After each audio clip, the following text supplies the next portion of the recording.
5, the DNC has come and gone, and it seems all the energy and news that convention created was thrown out of the window Friday when RFK Jr. joined forces with President Trump, and now you heard Tulsi Gabbard just moments ago with a full-throated endorsement, and now that's what people are talking about.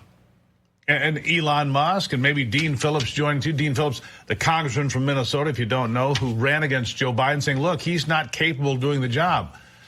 But what actually came out of the DNC? Because really there was no policy discussed, none.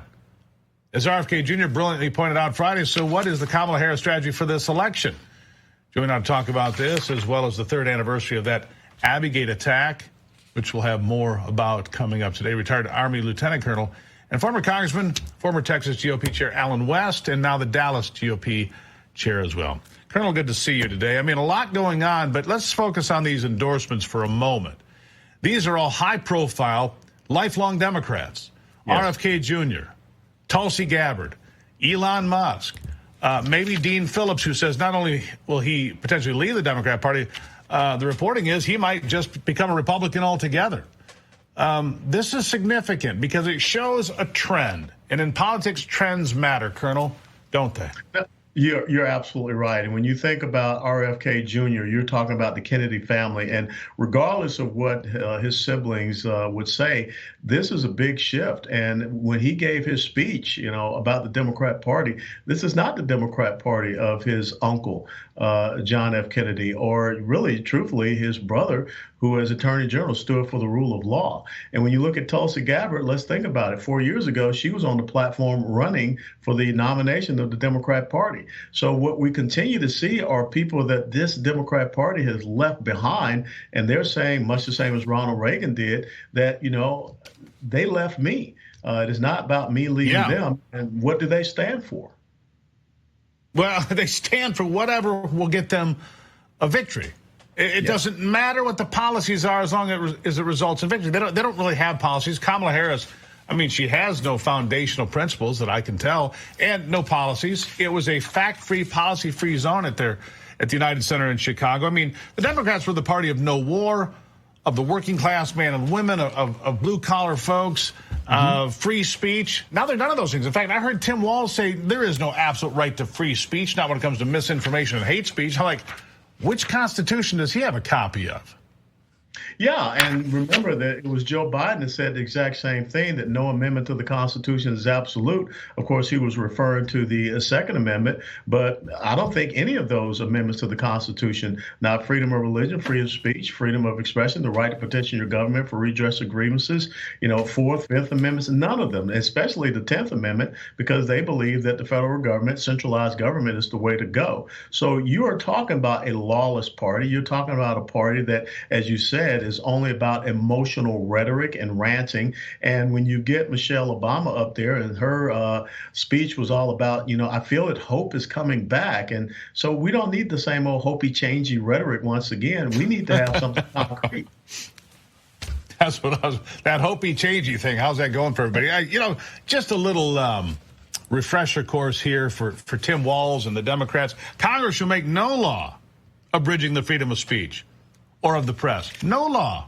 I don't see where the wiggle room is in there, Colonel. I'm not seeing it. I think you got the same thing there. Look, this is what Americans carry.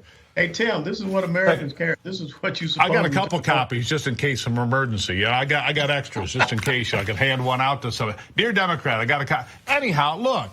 Yeah. We just saw, what is it called? The guy over there got arrested in France because he has a social media company, right? And he gets nailed for freedom of speech in France. And look, if it's in France, if it's in the UK, if it's in, it's not that far from our doorstep, sir. We need to protect what we have here strongly. No, you're absolutely right. You're absolutely right. And it is pretty close to us because if you look at Canada and some of the things that, Comrade Trudeau is doing up there, let's not forget what they did to those truckers. They're out there protesting during COVID. They went in and locked them out of their own finance and bank accounts. So this is what Marxism, this is what socialism, this is what totalitarianism looks like. And when you looked at their convention last week, you did not really hear anything about economic policy, energy policy, other than, continuing this great wealth transfer called the Green New Deal. Nothing about national security policy or foreign policy, definitely not educational freedom, domestic security, and the border. Pavel Durov, by the way. Yeah, it's the owner of Telegram who got arrested for not controlling misinformation strongly enough on his platform. Look, now we're hearing, speaking of the inability of the Democrats to have policy positions or to discuss or articulate a better argument, it sounds to me, if I'm reading the tea leaves here, Colonel, that Kamala Harris and Team Harris are trying to figure out a way to weasel out, and that's the term, weasel out of the debate on the 10th of September. You know, the Trump campaign and Donald Trump accepted the same terms as the debate back in June with Joe Biden. Turn the mics off, no studios. Now Kamala Harris's team wants a sit down, a desk to have notes. Oh, she wants cheat sheets and a chance to sit and dictate all new rules. And all they're trying to do is get out of this. They know she can't perform. Yeah, what does that tell you? She has no ability for extemporaneous thought. She will not be able to defend the record of the administration that she's in. And President Trump can bring up all of those comparative analysis points, and she's just going to be flabbergasted. So, again, they're trying to handicap her every way that they possibly can. And that's their strategy, really, is to keep her hidden, keep her well scripted, and try to keep her on the same old empty talking points, the rhetoric. She brings joy.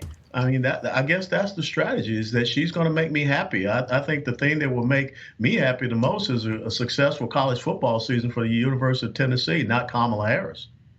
Who? University of what? The SEC, where they play real football. Wait. Go Blue. I just keep hearing Go Blue. Anyhow, so I went to Kamala Harris's website. I thought I had this crazy idea, Colonel, I'll give you the last word on this, that I would find some sort of policy, some position, something. You know what I found? KamalaHarris.com. You can donate $25, $100.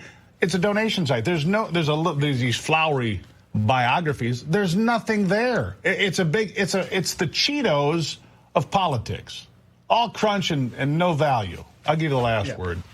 No, it's the corn puffs that are out there. It's like exactly. A cloud. Kamala Harris is a cloud. You can see it, but when you try to touch it, there's no firmness to it. You can just go right through it, and that's who she is.